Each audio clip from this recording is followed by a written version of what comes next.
Chapter 200 to 203. On planet Earth. Near a half-destroyed rural road. Boom. Kikaho. Plas. Kikaho. Fu judged. Palm. A bald, muscular dude with 3 eyes engulfed in flames and a young kawaii guy in scorched clothes fought absurdly in the air while a bald noseless dwarf, a stunning blonde, and a huge red-haired man with a Mohican hairstyle surrounded by animals watched the confrontation. A peculiar image that deserves to be represented in a Renaissance-style painting, author's opinion after having drunk 3 gin tonic while writing. Fortunately Ten Shinhan is using his the heath far from the surface. Otherwise it could cause a fire, and we are near a forest.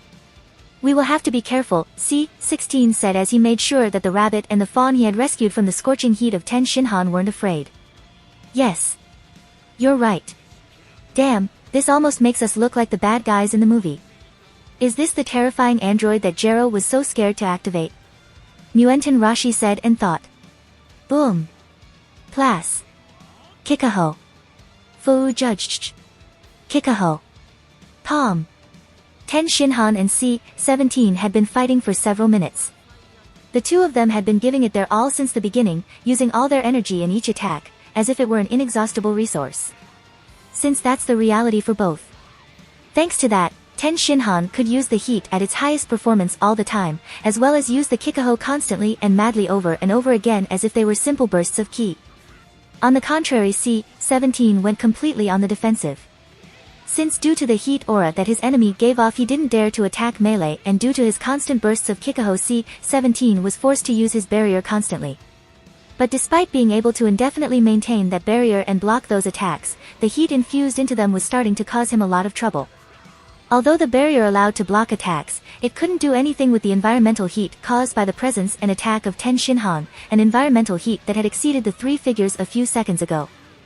What? What the hell is happening? How is this possible? How has Ten Shinhan become so strong? How can he keep attacking like this for so long? Said C-18, who like his brother was completely puzzled and even terrified by the power and ability that Ten Shinhan was displaying. Ten Shinhan had shown overwhelming power and technique superior to those of C-17. It was dangerous both to attack him from melee and from a distance due to his heat aura and his constant waves of ki. For this reason C-17 had decided to use a defensive strategy for obvious reasons. He hoped to use his android trait of unlimited energy in the best possible way. He hoped that Ten Shinhan, who was attacking very violently, would run out of power at some point. He just needed to endure that heat and the shocks suffered by his attacks and above all the humiliation of having no choice but to become a turtle. It's ridiculous. This guy never tires. How is it possible? Thought C-17 as he began to notice how due to the heat his skin began to scorch and dehydrate even when he was being protected by the barrier.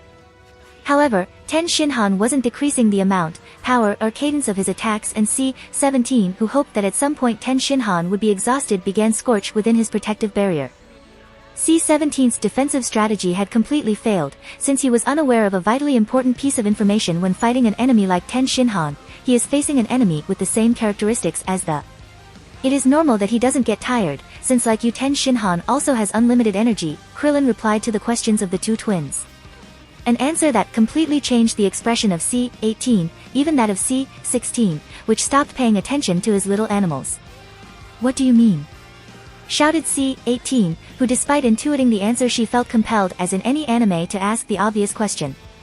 Bulma got the research from Dr. Jero years ago and has been studying it in detail. Even improving it. Thanks to that, the 3 of us have been operated, and like you we have become much more powerful and with unlimited energy, but without bombs in our bodies and without chips to manipulate our minds. That's why we have told you that it is possible to correct those 2 problems, Krillin replied to her crush to inform her and try to convince one more time that they should go with them voluntarily. If you have been operated as C-17 and C-18 to have unlimited energy, how is it possible that I can feel your ki as with any other human? Asked C-16, who believed he had found a flaw in Krillin's speech. Bulma found a way to reconcile both energies based on Cell's plans, which merges both, Krillin replied to the giant ecologist robot to completely clear his doubts. This is. Are they really telling us the truth? If Bulma knows so much about androids to the point of turning them into infinite energy androids with ki, does it mean that they are able to remove these bombs and programming from us? Does it mean Does it mean they can destroy us with the push of a button too? Does this mean that Cell really exists? C-18 thought while doubts, desire to believe, hope, fear and impotence shook his body and mind, preventing her deciding what to do or think. Please believe us when we say that we can and want to remove the bomb and Gero's orders. Believe us also when we say that there is a monster that grows stronger by devouring you, and by devouring us. We know it firsthand, Chaos was eaten by him. We have to get out of here as soon as possible, Krillin insisted once more when he saw that C-18 began to believe in him due to the great evidence. Someone can turn them into androids like them. However, C-18 didn't answer, she kept debating with herself about what to do. She knew that the evidence indicated that Krillin was telling the truth, however she didn't like that truth. It meant that they were in danger, either from the supposed monster or from those who were their supposed enemies. Be that as it may, they would cease to have the reins of their own destiny and she didn't like that. Not again. C-18, I think they are telling us the truth. We should go with them. We don't have many other options, said C-16, who tried to help her make a rational decision as he watched C-17's fight and continued to use her energy radar to locate Cell and Piccolo. Thanks C-16, Krillin thought upon C that his insistence had had some success. C-16. C-18 muttered as she relaxed his arms as a sign that her internal debate was over. She surrendered to the evidence. Boom. Kikaho. Plash. However, while C-18 surrendered, his brother had been defeated because he was inferior in power and technique to Ten Shinhan, but above all because he had chosen a bad strategy to face him. Boom. C-17. C-18 screamed upon C that his brother had been buried in the ground by an energy attack as if he were a vulgar and pathetic Yamcha. Damn. You'll pay for this. C-17 said as he tried to get back on his feet to fight. But, although he was an android with infinite energy, his vitality wasn't, and for this reason he was very injured, so his body didn't respond. He lost to Ten Shinhan. You and how many more? Ten Shinhan replied, returning the arrogance that his enemy had shown at the beginning of the fight. C-17, by now you must have understood that they have no reason to lie to us. We have to get out of here quickly, the keys from Cell and Piccolo are getting closer and closer to here, said C-16, who left his little animals to approach C-17, carry him and leave that place. Thank you for believing in us C-16, Krillin said to our favorite android, who if not for their help couldn't have convinced them of the situation so quickly. Don't worry, if that Cell is what you say it is, we need to avoid it at all costs. Something like this not only wants to kill Goku, but all of creation. C-16 said, who couldn't allow an artificial being to destroy the natural order. Thank you anyway, Krillin said again to the kind giant. Let go of me. I'm not done yet. The injured C-17 complained while being carried by C-16 as if it were a sack of potatoes. C-17, let's go with them for now. If things go wrong we will think of something. Take it as one of your stupid games, said C-18, who began to feel some hope. Hope that she could regain the part of humanity she lost the day Gero kidnapped her and her brother. I am glad to know that some of you can be reasoned with. Follow us, we will take you to Bulma to fix you. If you betray us during the trip or if after that you still want to continue with your plan to kill Goku, I will not show mercy again, no matter how much Krillin asks me, Ten Shinhan said, that unlike Krillin he didn't trust at all neither in the androids, nor in the ex-invaders' scions, and only very recently had he begun to trust Piccolo. Don't be so conceited. The fact that you have won against my brother for underestimating you doesn't mean that I cannot win you, protested C-18, who didn't like to be underestimated despite the fact that they could kill her just by pressing a button. And once again Krillin tried to mediate between both parties so that there would be no conflicts. Come on, calm down. Let's go to the meeting point and... So the famous super powerful killer droids have been reduced to this? What a disappointment. The six were about to leave that place. A place that became more dangerous every second, since the combat between Piccolo and Cell became closer due to the fact that to retain Cell, which had with techniques as annoying as Teoken, the cloning that both Piccolo and Ten Shinhan had, was extremely complicated. And right now when they had finally managed to convince the androids to go with them. No. Vegeta no. Mutant Rashi muttered, who realized that things could become complicated again unnecessarily. Since Vegeta, Trunks, Ginger and Yam appeared, and by what seemed they were blocking their way somehow. C-17. C-18. Trunks said as he glared at the two kawaii androids with hatred and tried to contain the urge to kill them for the moment. Finally, from the day he was born, he had achieved the necessary strength to destroy those who destroyed his world, but due to the suggestions of his mother, teacher, and new friends, he had to stop the impulse to destroy them, and it wasn't being easy despite since those two technically weren't the culprits. However, Trunks weren't the only ones trying not to be 100% hostile, maybe just 99%. Ginger, Yam and Vegeta also wanted to give those two a good beating, since a few hours ago they had been brutally humiliated in their moment of greatest arrogance. All four wanted revenge. And obviously C-18, thanks to her feminine intuition, could notice that there was a certain discrepancy between the group of humans and Scions. What happens to these four? They have also been improved by Bulma? No, unfortunately this operation doesn't work on the Scions for now. If so, Cell wouldn't be a problem, replied Mutant Rashi, who by talking to C-18 tried to make Ginger jealous. I see. So they just came here to take another beating? Said C-18, who couldn't come to another conclusion. She could understand that someone became stronger with an operating like her. But that four Scions that she beat up a few hours ago got a power-up to easily defeat her? That was illogical. What? The four Scions shouted, especially the three pure ones, who were extremely offended by that comment. They had been humiliatingly underestimated after a power-up. Humiliated by the woman who had previously humiliated them. A woman they were considering not fighting for the greater good. Until now. This subtle change of mood was quickly noticed by Krillin, who, very nervous and worried, tried to mediate between both parties, boys, girls. We have convinced them to come with us. C-17 needed some help, but... He. Everything is solved now. It is not necessary to fight. Yes. You're right. There is no need to fight. There is also no need to have a snack before eating. The thing is, I like snacks, Yem said while cracking her knuckles to further evidence her violent intentions. Violent intentions that awoke in one of the most inopportune moments, and that her sister, who knew her best, tried to remedy them. Sister, I know how you feel, I too would like to beat her up. But I think that... Mach. But Ginger didn't have a chance to intervene, since her angry sister turned towards her showing a terrifying face and gaze with a clear message. Don't try to reason with me now. Nothing, I didn't say anything. Ginger said, ignoring the situation. Let me guess. Is this woman incredibly spiteful? C-18 asked Krillin upon seeing Yam's personality change. You can't even imagine.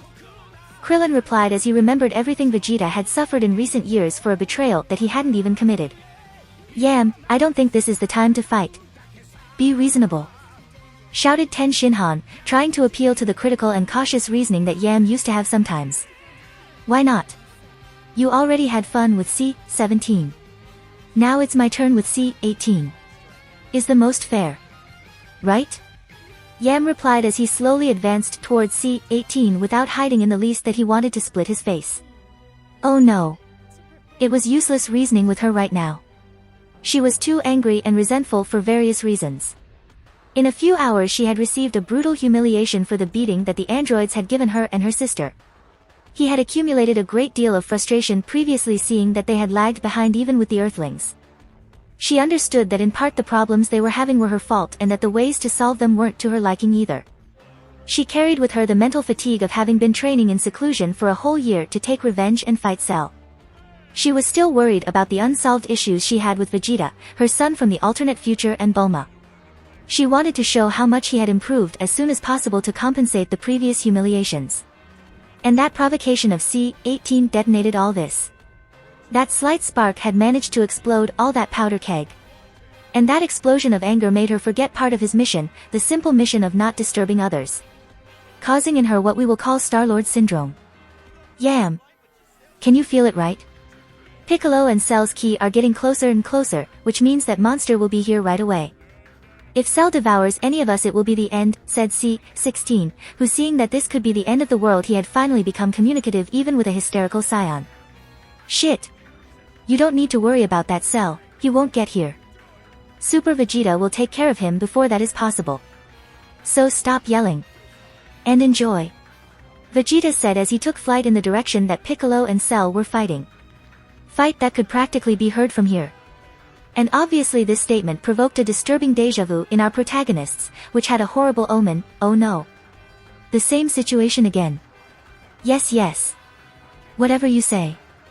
I'll finish soon and catch up with you. Remember the bet, if I win you will have to do the laundry for a month, Yem replied shouting, as she watched as his man left here. TSH. That's why I want to hurry. Vegeta said to himself as he flied away from there with more enthusiasm than before. Trunks, please say something. Krillin said desperately to the only person in the opposing group who believed he could think rationally right now. Sorry, but I think I'll go with my father. I don't think I can contain my urge to kill these two with my bare hands now that I am able. Excuse me. Trunks answered quite annoyed, since his hatred for the androids prevented him from protecting them in any way despite his friends asking him and the potential danger that existed right now. He could tolerate not killing them for now, but not saving their lives or at least prevent some beating. And seeing that Trunks refused to mediate and that he left with Vegeta, Mutant Rashi tried to convince the only person left there, although he didn't have much hope that she would listen to him. Ginger, please try to reason with her. The situation is dangerous. I understand, but when she gets like this, she doesn't listen to anyone, answered Ginger, who like Trunks also had an internal debate between what was correct, necessary, and what she preferred to do. At least try to help us get these two out of here. At least try, Rashi insisted when seeing that her flirt had certain doubts about what to do.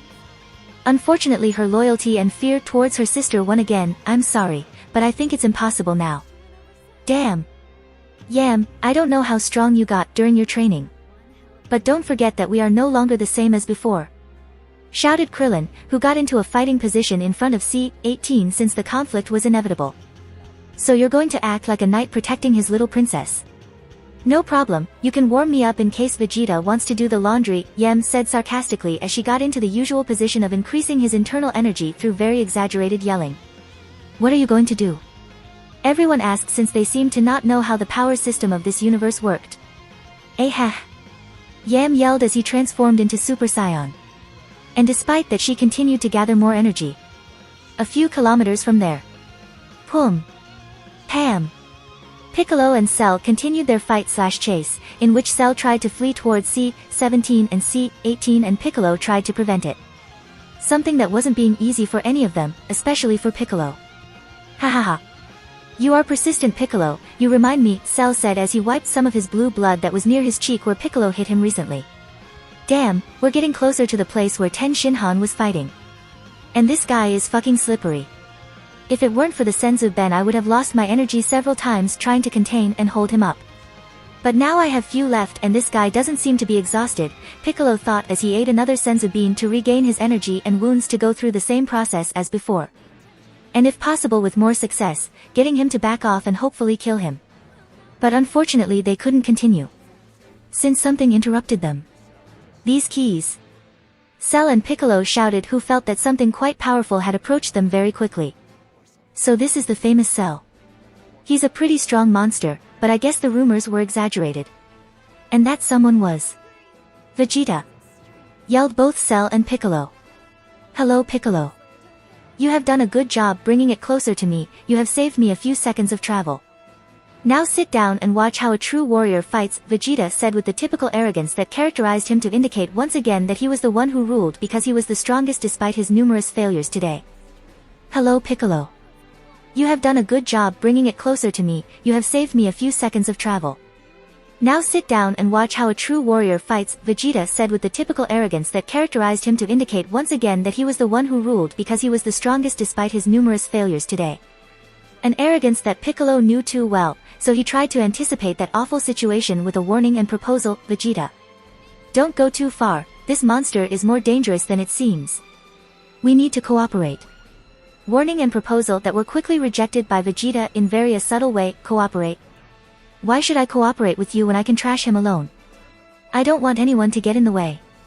Shit, he's out of control again, Piccolo thought, who saw with anguish how his prophecy had come true. Vegeta. What have you come all this way for? Are you trying to stop me from getting my perfect form like Piccolo? Cell asked seeing that a new hindrance had been added on his way to perfection. He had been having big problems with Piccolo, adding a new annoyance to the equation could be a major inconvenience. Stop you? No. I'm going to knock you into so many pieces there won't be anything left afterward. Unless you disappoint me excessively, if that happens it may let you absorb 1 or 2 inch Vegeta replied, showing that his arrogance and irresponsibility knew no bounds. Indeed, he is totally out of control, Piccolo thought upon realizing that things could be even worse than what he had dared to imagine in his most negative forecast. You? Amusing, Cell replied also arrogantly, showing that Vegeta's cells were being well used. I'm shocked to think that my cells were being used by a repulsive monster such as yourself. I wonder if you were supposed to have turned out a little better, said Vegeta, who didn't want to lose in this duel of excessive arrogance with something that could be considered his clone/brother/son. And in the same way, Cell didn't want to be left behind in this competition to see who had the biggest cock and pissed the furthest. They're being used by me, the strongest in the universe. Just for that you should be honored. Well, at least while they are talking, Krillin and the others are evacuating the androids, Piccolo thought somewhat relieved that for the moment Vegeta's appearance was contributing to his goal of retaining Cell. However, that optimism didn't last long when he verified through his detection of Ki that there was always someone capable of complicating simpler plans. Oh no. Why are they fighting? Yam. Shit, what are they thinking? Oh no. Why are they fighting? Yam. Shit, what are they thinking? The strongest in the universe. Not so, monster. You aren't the strongest in the universe. That would be... Well, forget about that, Vegeta said, who in a mysterious and unexpected way reflected for a moment and didn't declare himself the most powerful being in the universe. Father! Shouted Trunks, who arrived a little while ago, but didn't want to interrupt his bragging competition with Cell. Trunks? Trunks changed a lot in a very short time, Piccolo said, that despite noticing Trunks' presence he didn't want to say anything until now. He wanted those two to keep wasting time, changing the topic of the conversation could be counterproductive. Don't intervene, I'll take care of this, said Vegeta, who wanted to have an individual match as it took place. A strategy with which Piccolo didn't agree at all, for which he had to try to convince Vegeta to stop cracking up. Vegeta. We three have to fight and finish him as soon as possible. Shut up, Piccolo. Do you really think that I have come here without the certainty that I am more powerful than this monster? Vegeta replied, who, very convinced, declared to be more powerful than a Super Saiyan 2. An answer that surprised Piccolo. You mean that? Have you surpassed the Super Saiyan? Surpassed the Super Saiyan? What do you mean? Said Cell, giving a redundant comment, which didn't contribute much, but that's the tradition in all shonen anime. A stupid and useless comment that Vegeta was right to criticize. Did you need to ask? While he released energy in the traditional way, Chach. Rumum. Grurum. Rumum. Grurum. A release of energy that even made the planet tremble even though they were suspended in the air. A release of internal energy that was increasing his muscles in a disproportionate way, especially considering Vegeta's small size, but in the same way so did his power. A raw power that made even Cell himself felt fear. What? Cannot be. His power is greater than mine. But not only Cell was the one who was impressed by this new transformation, Piccolo was also impressed, although the reason wasn't only his power, this power. And this appearance. It looks like Broly, right? Yes. Even though I hate to admit it, but the transformation he used the day he smashed Frieza and his father has shown me the way to surpass the Super Saiyan. I'm still not as muscular as him, I don't give off that green aura, and my hair hasn't turned green either. I suppose it's a higher state than I have yet to reach, although I don't think it will take me long to get there. But as I am now, it will be enough to finish you off, monster, Vegeta said, pointing his muscled finger at Cell. That speech surprised Piccolo quite a bit and surprised Trunks even more. However, the most surprised of all wasn't the two of them. It wasn't even because of the transformation or due to the slight change in attitude of the arrogance prince. Broly?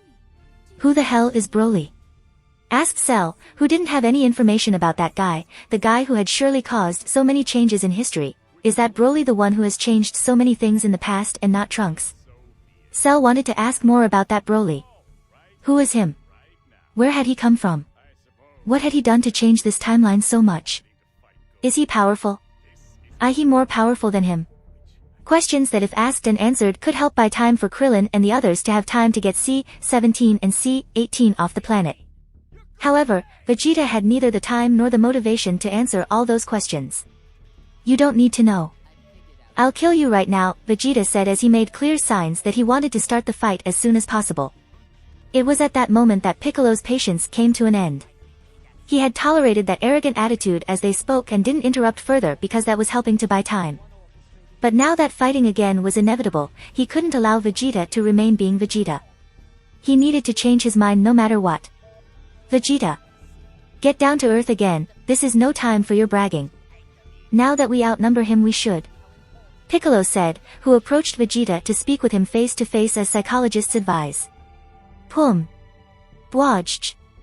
However, that was the advice that psychologists give to speak with young children, not for wild animals, since with the latter there were great possibilities of being bitten. In Vegeta's case, a punch to the stomach. I said I don't need your pathetic help, Vegeta said as he grabbed Piccolo by the shoulder to prevent him from moving. Ag. Vegeta, damn. Piccolo cursed as he writhed in pain as he tried unsuccessfully free himself from Vegeta's immobilization. Father, what are you doing? Trunks yelled when he saw what his alternative father had just done. He hit Piccolo when they should be collaborating. Plank. And not only that, now he had also hit him hard on the back of the neck to knock him out. Remove obstacles. Hold it and don't become one.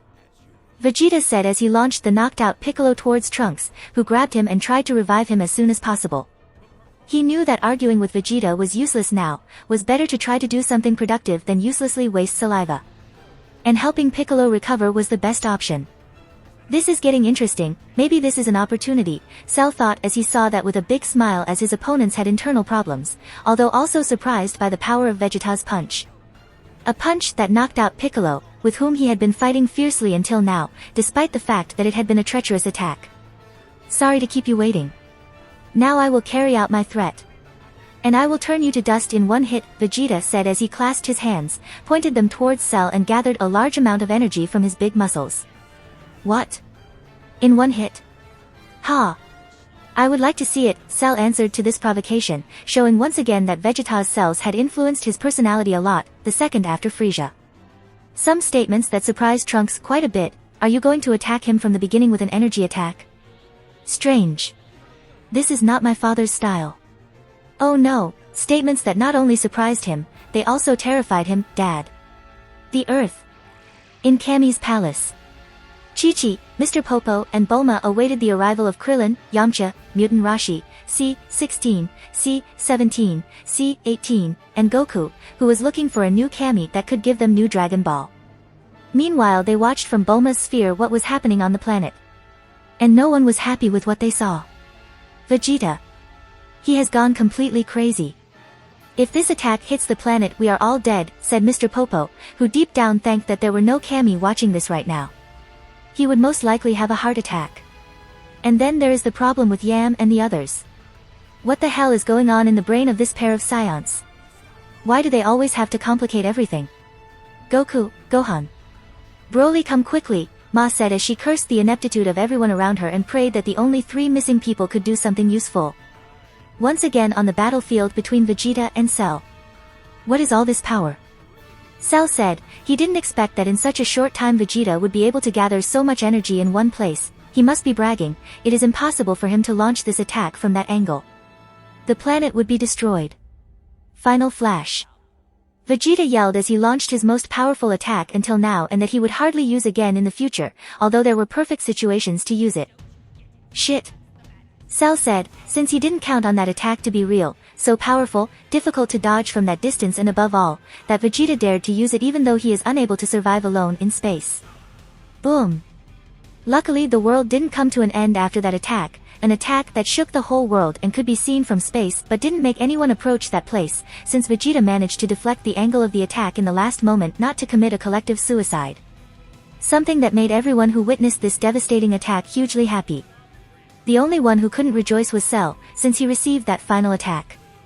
A final attack that had destroyed 75% of his body. Only his head, part of his left torso and his left arm remained intact. Something like this, can't happen. Cell said as he watched the destruction that attack, which he could have prevented if he didn't have the prideful Vegeta cells, had caused on his imperfect body. Has he accomplished it? Trunks asked rhetorically as he tried to get Piccolo to swallow a senzu bean, something quite complicated for someone unconscious who normally only drinks water. That attack had been a full-blown check on the first play. Now Vegeta only needed one more play to end the game for good. Or so he thought. Gotcha. Have you forgotten that I have inherited Piccolo's blood? Cell said mockingly and sarcastically as he contracted the muscles or membranes that still remained in his body. Aw! Splash! And from those membranes all the organs that had been destroyed completely regenerated among purple slime. Disappointed? Cell said with sarcasm and confidence in his abilities while he verified that the mobility of his new members were in perfect conditions. Something that completely erased Vegeta and Trunks' confident smile to replace it with a strong clenching of teeth and a lot of cold sweat falling from their foreheads. And besides that, an incessant wave of energy sphere from Vegeta. Boom. Boom. Boom. Boom. Boom. Boom. Boom. Boom. Some spheres of energy that were sometimes dodged, sometimes blocked, and somewhat impacted in Cell, which despite going back from time to time continued to advance incessantly towards Vegeta. Father. Why are you only using energy attack? At this rate you'll run out of ki. Trunks thought as he watched his father's next move with great concern. None of this was normal on him. What was happening to him? Why was he attacking in such a crazy way when his power was clearly superior to his opponent? However, he couldn't delve much deeper into those thoughts, as Piccolo woke up groaning, "Damn. Piccolo. Are you okay?" Trunks asked semi-automatically. "A little dizzy. Go quickly to help your father or this could be the end," Piccolo replied as he tried to put his body back in order after that bruise. His wounds had healed, but it was impossible not to feel somewhat disoriented. Piccolo's proposal was more than coherent, especially with Vegeta fighting like that. However, Trunks had too much of a father complex to reason correctly in this situation. "Piccolo, but if we help him? His pride. I don't give a shit about his pride, the same way I don't give a shit about his life. But if that monster escapes we will all die. Order your priorities, brat," shouted Piccolo in a very bad mood, who had already tired of having to convince idiots to behave like minimally functional people in times of extreme necessity. Grr. Dad. If we help him, growled and thought Trunks, who couldn't order his priorities as he watched the battle between Cell and Vegeta. Boom. Boom. Boom.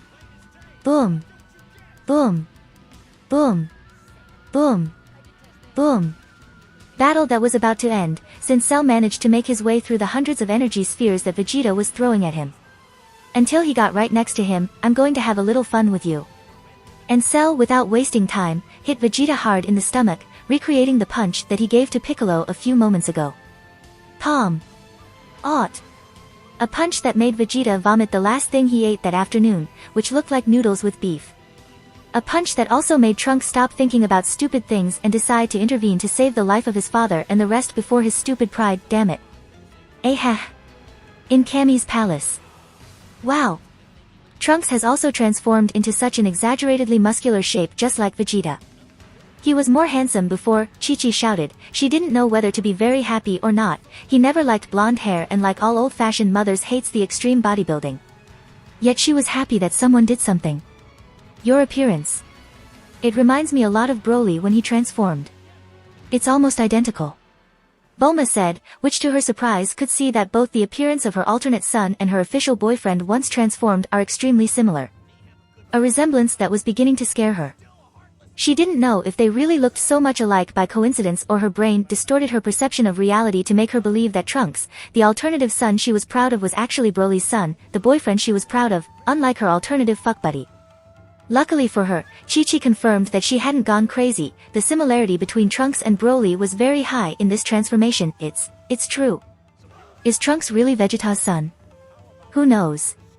Maybe fate wasn't so cruel with my alternative self, said Bulma, who after verifying that she hadn't gone crazy preferred to turn this supposed madness into a very strange hypothesis.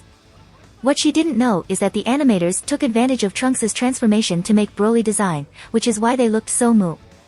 Once again on the battlefield of Cell. Let's go. Piccolo yelled, commanding Trunks to help him in his task of restraining and even defeating Cell. Opening this 2 versus 1 with a flying kick to Cell's face. Pum.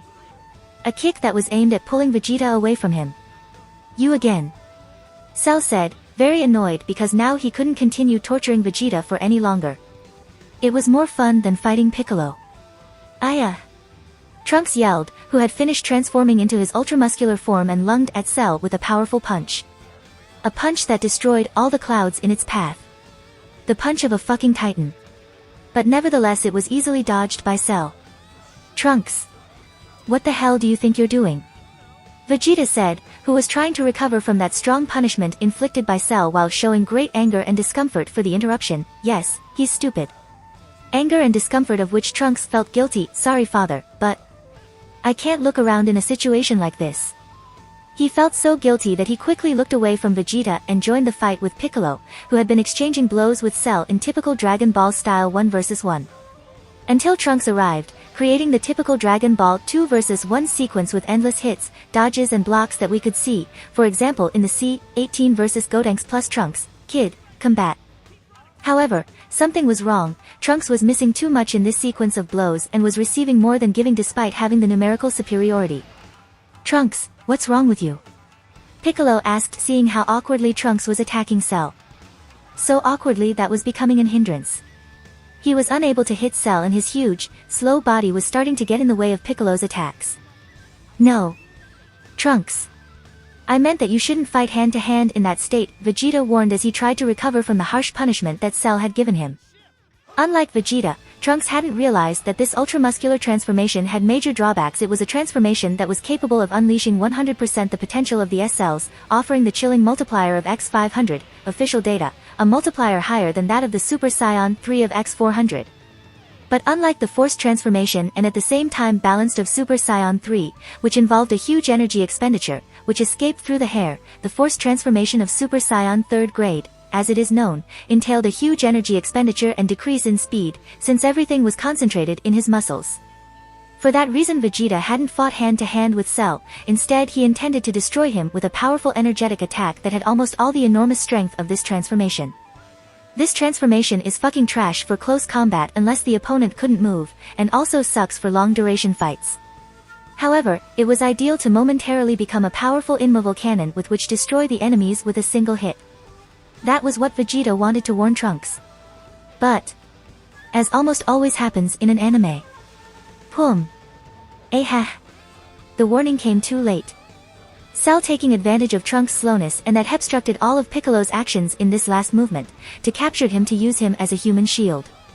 As he jabbed his stinger into his spine to prevent him from moving, thus disabling the Hulk transformation. A very unwanted situation that once again destroyed Piccolo's initiative. Damn. Trunks. Damn monster, let him go. Ho ho ho. Is this situation familiar to you? Right, Piccolo? Cell said as he showed his macabre and sinister smile over Trunks' shoulder. Shoulder that wouldn't stop writhing in excruciating pain as our favorite time traveler screamed in agony. And indeed, this situation was very familiar, too familiar. So familiar it was branded in his mind. Do you pretend? It was exactly the same thing that had happened to Chaos a few hours ago. Cell used Chaos as a shield, and while he used the Taiyoken to blind everyone, he escaped. And right now, Cell was right in front of the sun with both of his hands in position to perform Taiyoken again. Shit. He's trying to do the same. Piccolo thought as he closed his eyes to avoid falling into the same trap twice. But, splash.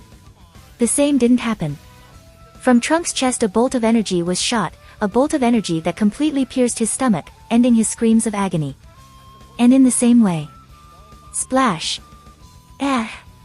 It also pierced Piccolo's throat, knocking him out of action and falling towards the island below them. Trunks. Vegeta yelled, seeing the tragic result that his irresponsibility had brought about. Poor Piccolo, nobody cares about him. No, devouring this half Saiyan would take a long time, and very little energy return. Time I don't have. Hoo. Cell said as he laughed sinisterly to celebrate the success of his great plan. Cell had taken the great opportunity that Trunks had never tasted his transformation.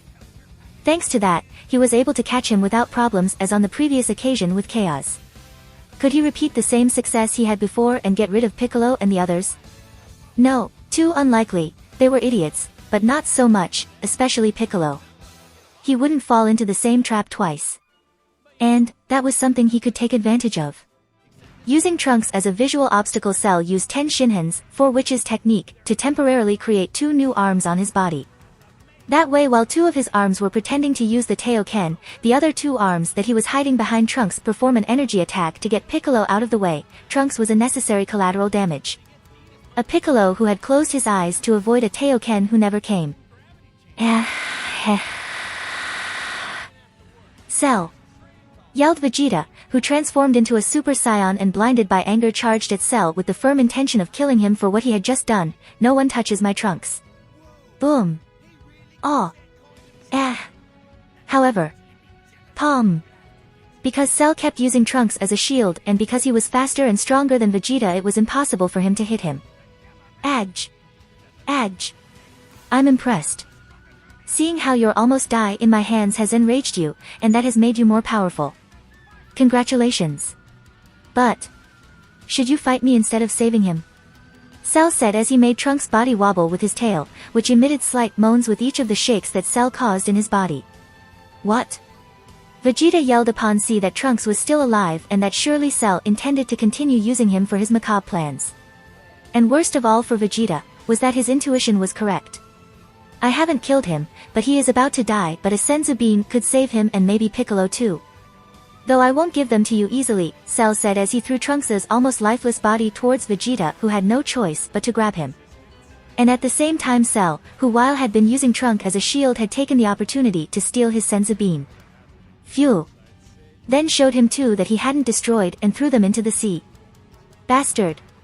Vegeta yelled with great hatred as he witnessed the culmination of the cunning plan of the monster of Frankenstein from Dragon Ball. C8, you don't count. HaHaHa. I will take the rest. HaHaHa. Yelled at Cell as he flew in the opposite direction to where he had thrown the Senzu bean. To where were Yam, Ginger, and the modified humans and the pacifist robot, not the ones of One Piece.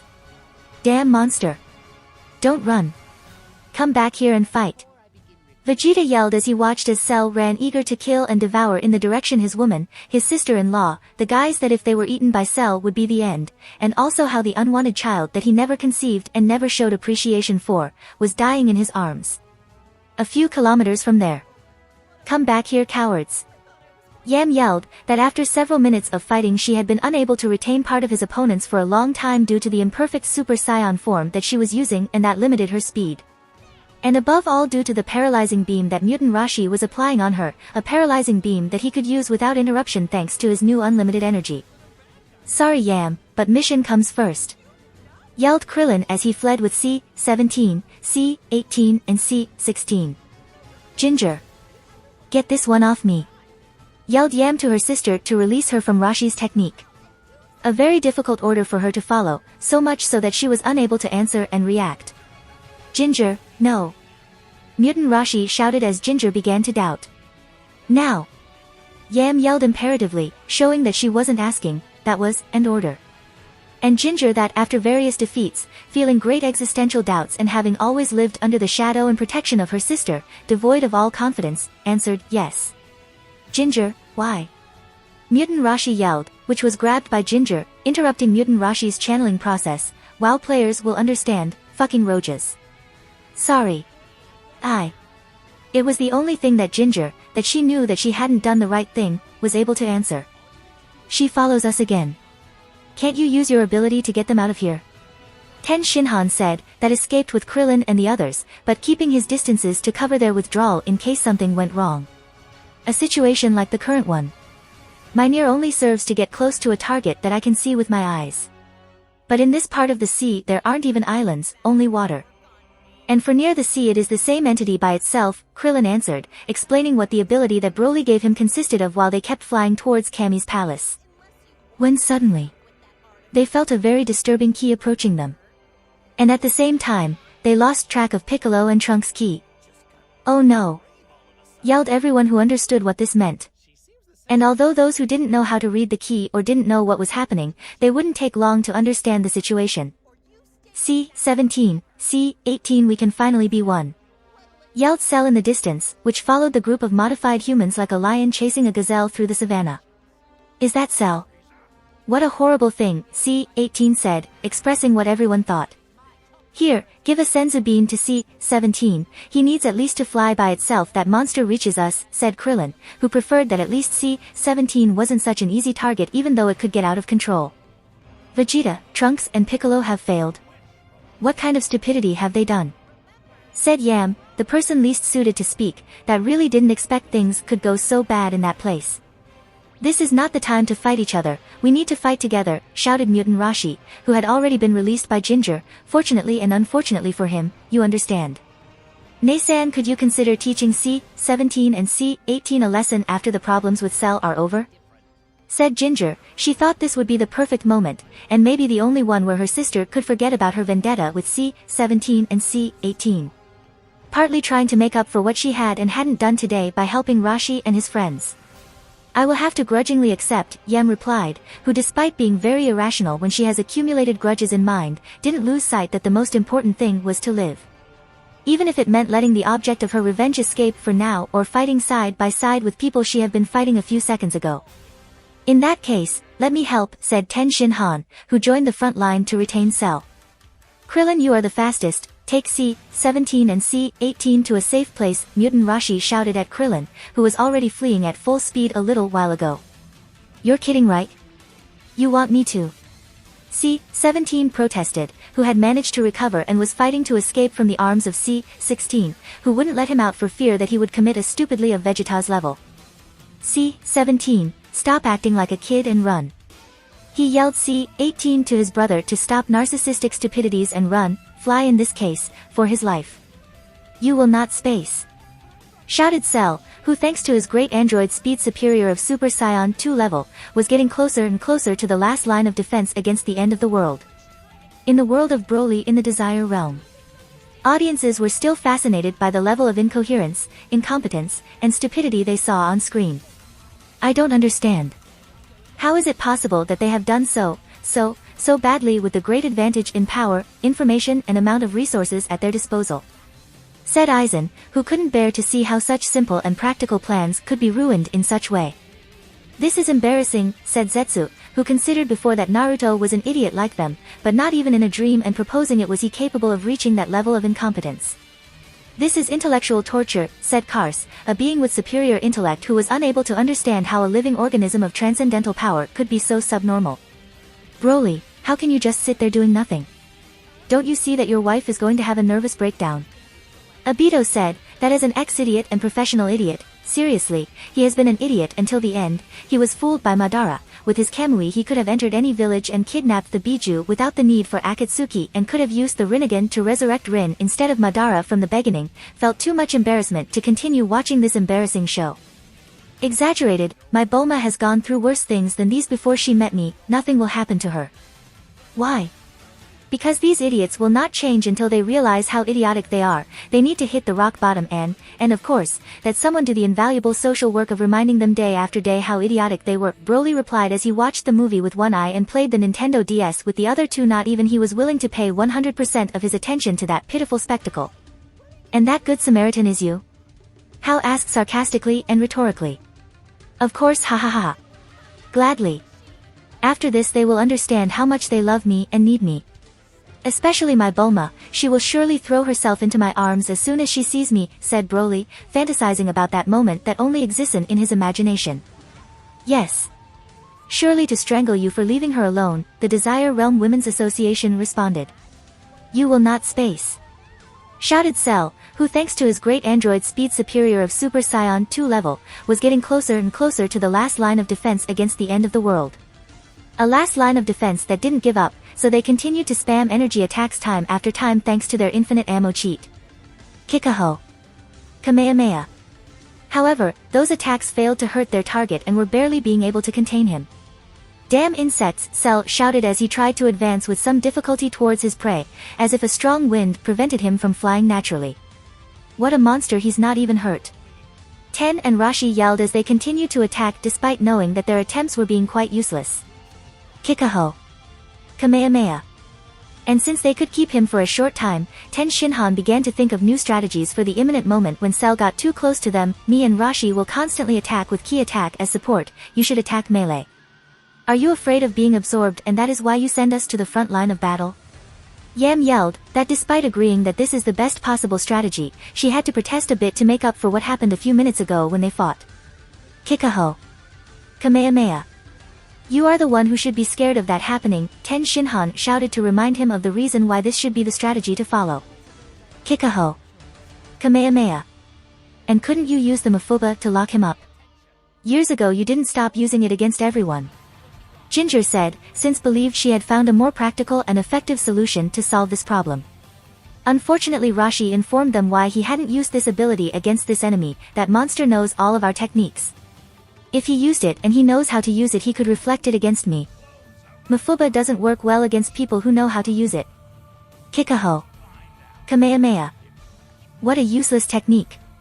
Criticized Yam once again, in this case Mutant Rashi, although this time partly frustrated, that ability would have been very convenient in this situation. Yam, you don't help that way, Ginger shouted that among other things she didn't want any kind discrepancies right now. Kikaho. Kamehameha. Don't get distracted. He's coming. Rashi yelled seeing that Cell was too close to them and that he couldn't be contained for too long. Damn hindrances.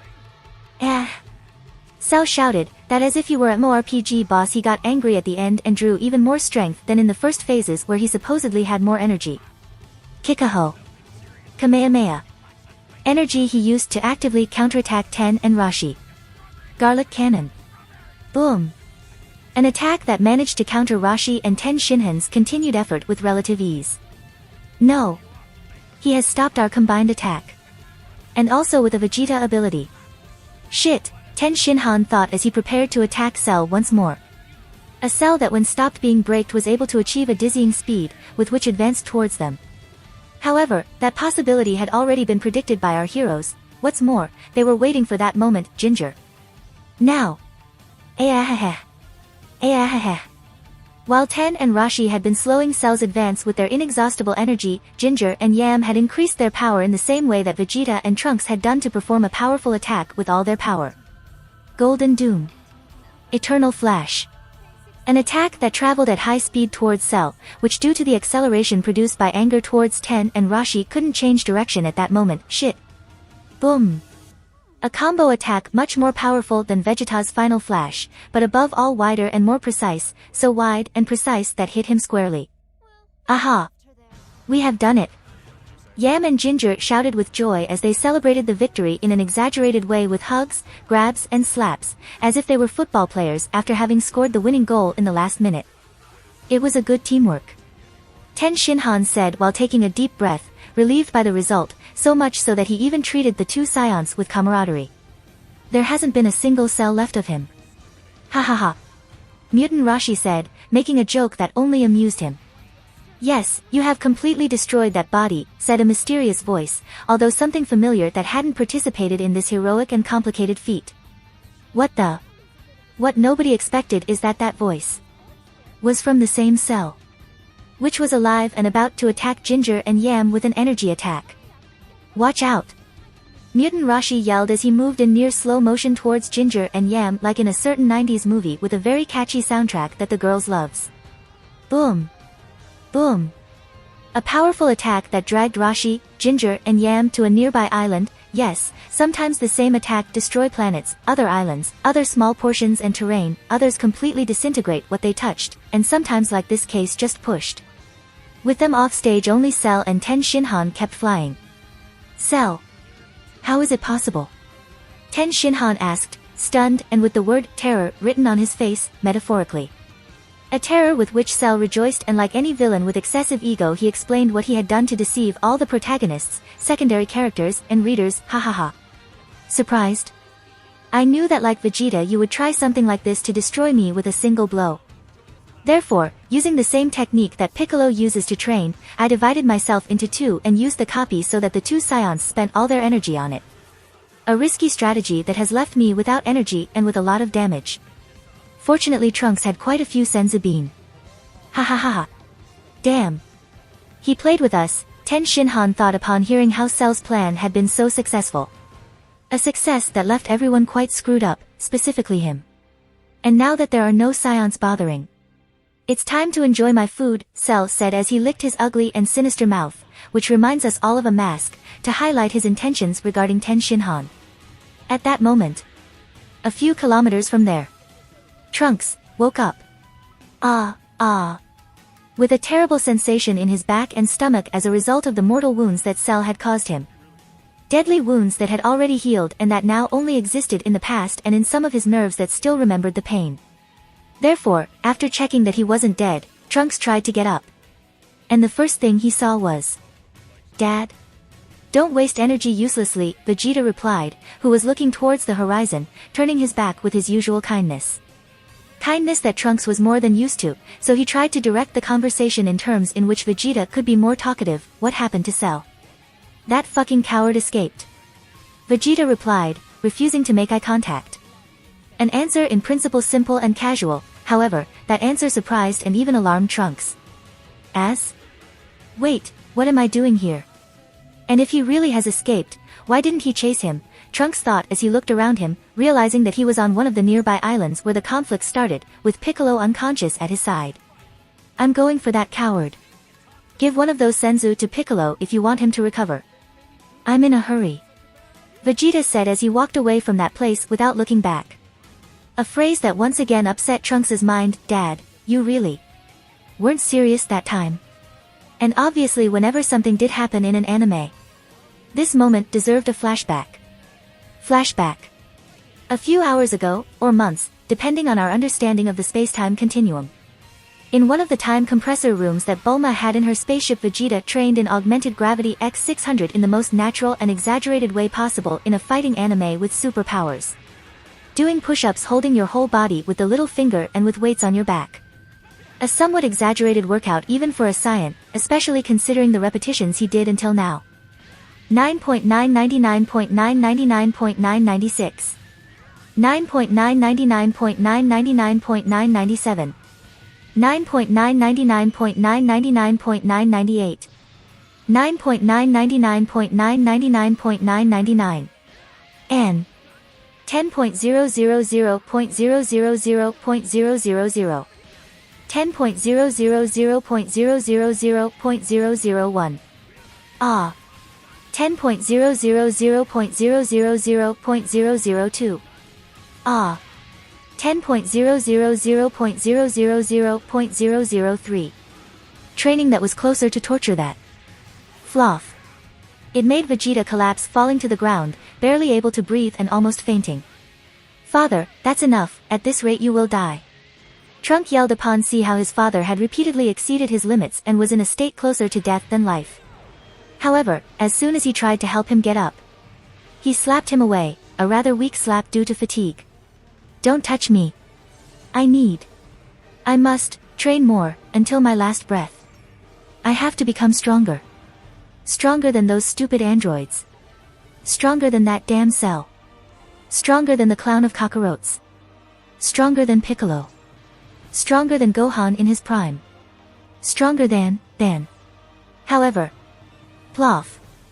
Vegeta's body was unable to keep up with his mind, so when he tried to get up to continue his training, he fell back. Father!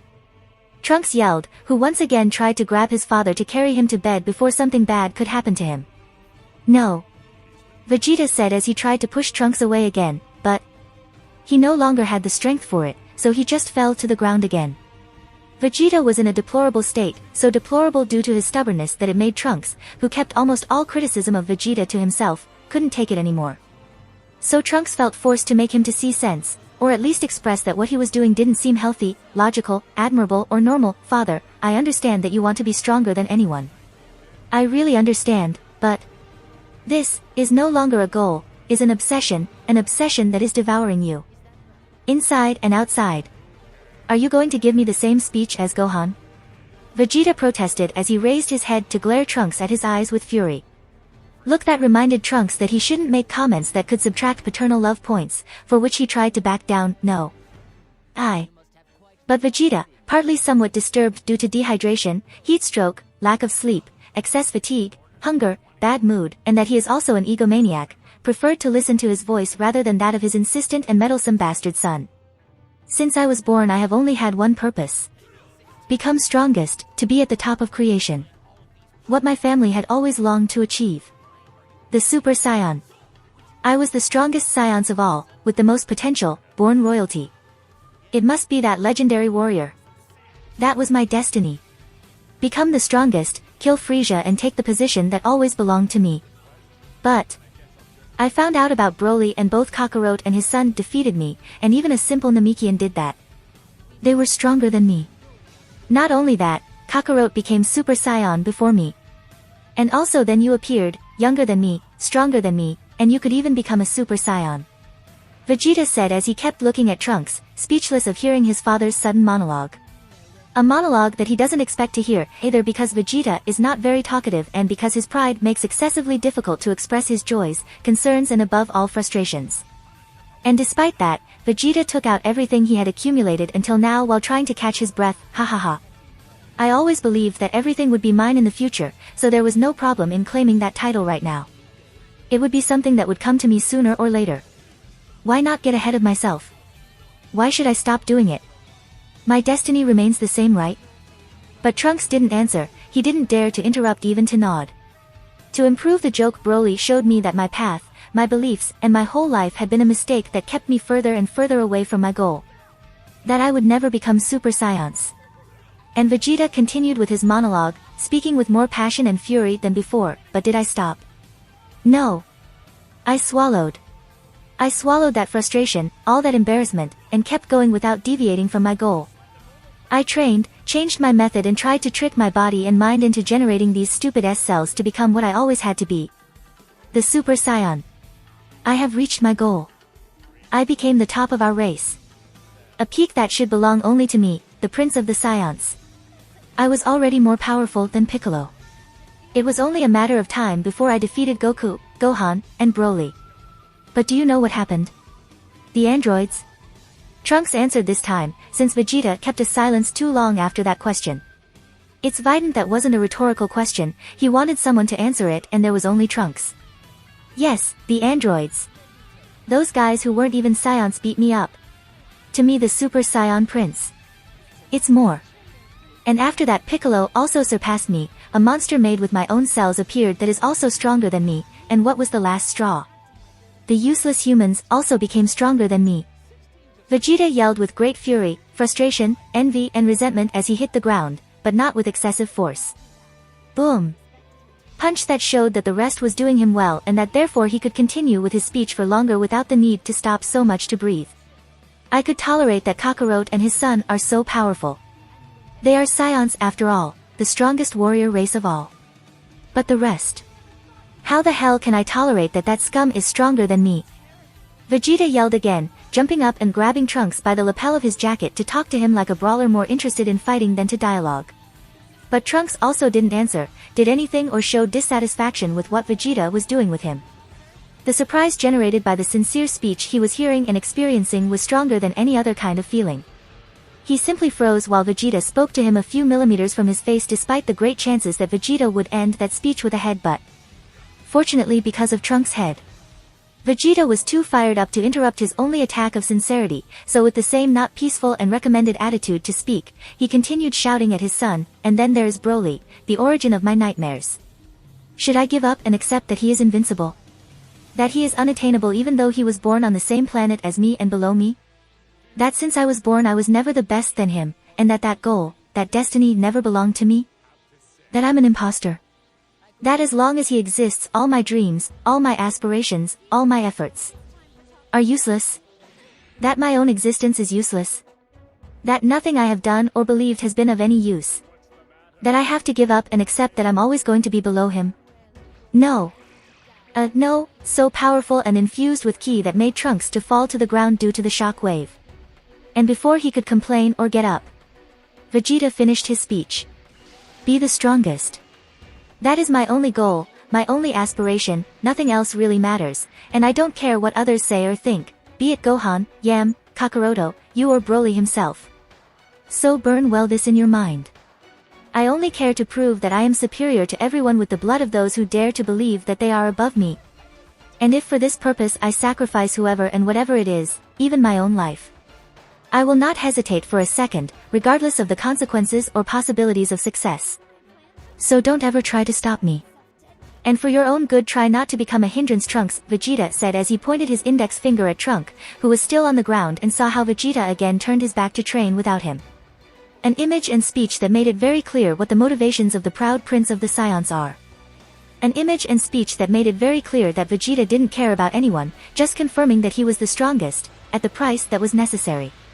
An image and a speech that made it very clear to Trunks that Vegeta didn't care about him in the slightest. His greatest utility was being a disposable tool that would throw away the trash when he was no longer useful. Or at least, it's what it seemed. Outside the flashback. Several miles from where Trunks was recovering. On a half-destroyed island. Other people were waking up. Ginger, Yam, are you okay? And those were the first words they heard when they woke up. Rashi-chan? Asked Ginger, that despite having her eyes half closed she could perfectly distinguish who that voice belonged to. That's right. Rashi replied, relieved to hear and see that they were both okay. How can you be okay after that attack? Is this the other world? No, it's not possible, you and I couldn't coincide. Said Ginger, who like her almost always drew hasty conclusions. But before he continued with his erroneous claim, Rashi resolved the doubt, I am alive. Thanks to the blessing of Broly and to a senzu bean just like you. However, despite debating the reason why the three were alive was a fascinating topic, something caught Yam's interest even more. What the hell? Ha! That was Ten Shinhan, who seemed to have turned into a human torch. A human torch that wouldn't stop releasing heat around himself, forming a barrier of tens of thousands of degrees Celsius. A heat so excruciating that was evaporating the ocean around himself, destroying the little vegetation on the few islands around and making the air practically unbreathable due to the extreme temperature. A hyper-concentrated heat barrier that even prevented cells advance towards its insides. Ten Shinhan seemed to have become the core of a little but powerful sun. At this rate he will melt the planet, said Mutant Rashi, who after taking off his almost destroyed shirt and increasing his muscles took flight towards that incredible source of heat. What? What are you going to do? Didn't you say that if that thing absorbs you it's the end for all of ours? Ginger yelled, who flew towards Rashi to prevent him from going there. Yes. But I can't let Ten die. Furthermore, if Cell absorbs him, everything will be lost too, Mutant Rashi replied, who was aware of the danger, but that he had no choice but to risk his life to save his friend and planet. Do you really think you can fight that monster? You have already seen what has happened, not even we with our most powerful attack have been able to kill him. And I doubt that we can hit him again with that. Yem said, that despite not hating at all that someone wanted to die honorably in combat, she didn't like that someone believed that they could succeed where she had failed. And what was worse, that someone flirted with his sister. It's not about believing. It's about duty. Rashi replied as he gently pushed Ginger aside to face a green monster that threatened to destroy the world. The same thing his teacher did. The same thing he did years ago. Although both attempts failed, and resulted in the death of the Braves heroes. But before Rashi could demonstrate his great courage and capacity for sacrifice for all the inhabitants of the planet once again. Wait, what is he doing? Ginger pointed in the direction of Ten Shinhan and Cell. Creating in this way a cliffhanger that would be solved the following week.